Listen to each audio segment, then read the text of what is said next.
தலை வலிக்குது, சூடாக ஒரு டீ கொடுங்க. ஹாய், உங்கள் வீட்டு கிச்சனில் இருந்து உடனே இதை தூக்கி எறிஞ்சிடுங்க. கிச்சனில் இருந்து மட்டும் இல்லை, கார்பரேட் ஆஃபீஸில் இருக்கிற பேண்ட்ரி ஆர் கேன்டீனில் கூட இது இருக்கும். Yes, tea back.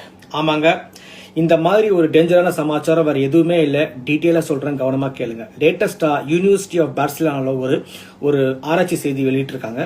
Tea பேக்ஸில் nylon 6 மற்றும் பாலிப்ராப்ளின் இருக்கிறதாகவும், அந்த டீ பேக்ஸில் சூடு தண்ணியில் முக்கணும்னா கோடிக்கணக்கில் micro plastics and nano plastics வெளிவருவதாகவும் அந்த ஆராய்ச்சியில் கண்டுபிடிச்சிருக்காங்க. அந்த டீ தூள், டீ லீவ்ஸ் எல்லாமே ஒரு பேப்பர் பேக்கில் போட்டு இந்த மாதிரி வச்சுருப்பாங்க. இந்த பேப்பர் பவுச் ஆர் டீ பேக்ஸில் ரொம்ப ரொம்ப ரொம்ப ரொம்ப டேஞ்சர் இது யூஸ் பண்ணுறது. கொதிக்கிற பால்லையோ தண்ணிலையோ இந்த டீ பேக்கை முக்கி எடுத்தீங்கன்னா இந்த டீ பேக்கில் இருந்து ஒரு பல கோடி மைக்ரோ பிளாஸ்டிக்ஸ் வெளியாகிறதா அந்த இது கண்டுபிடிச்சிருக்காங்க. அந்த மைக்ரோ பிளாஸ்டிக்ஸில் இருக்கிற அந்த டீயை நீங்கள் குடிச்சிங்கன்னா உங்கள் உடம்புக்கு பெரிய ஆபத்து இருக்குது. உங்களுடைய உடம்புல பல வகையான மெட்டபாலிக் அப்நார்மலிட்டிஸ் கொடுக்குன்னு சொல்லியிருக்காங்க.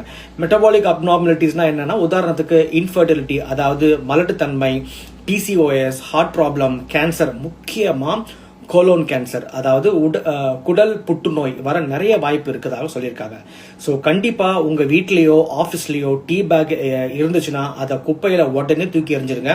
நான் சொல்கிறதுல உங்களுக்கு டவுட் இருந்துச்சுன்னா உங்களுக்கு தெரிஞ்ச கேன்சர் ட்ரீட்மெண்ட் பார்க்குற டாக்டர் கிட்ட இந்த விஷயத்தை பற்றி கேளுங்க. அவங்க நான் சொல்கிறது கரெக்டாக தப்பான்னு உங்களுக்கு புரிய வைப்பாங்க. ஏன்னா இந்த விஷயத்த ஒரு கேன்சர் ஹாஸ்பிட்டலில் ஒர்க் பண்ணுற ஒரு டாக்டர் தான் எனக்கு சொன்னாங்க. இந்த வீடியோவை உங்களுக்கு தெரிஞ்ச டீ பேக் ரெகுலராக யூஸ் பண்ணுறவங்களுக்கு ஷேர் பண்ணுங்கள். அவங்கள பெரிய டேஞ்சர்ல இருந்து காப்பாற்றுங்க. Take care of your health.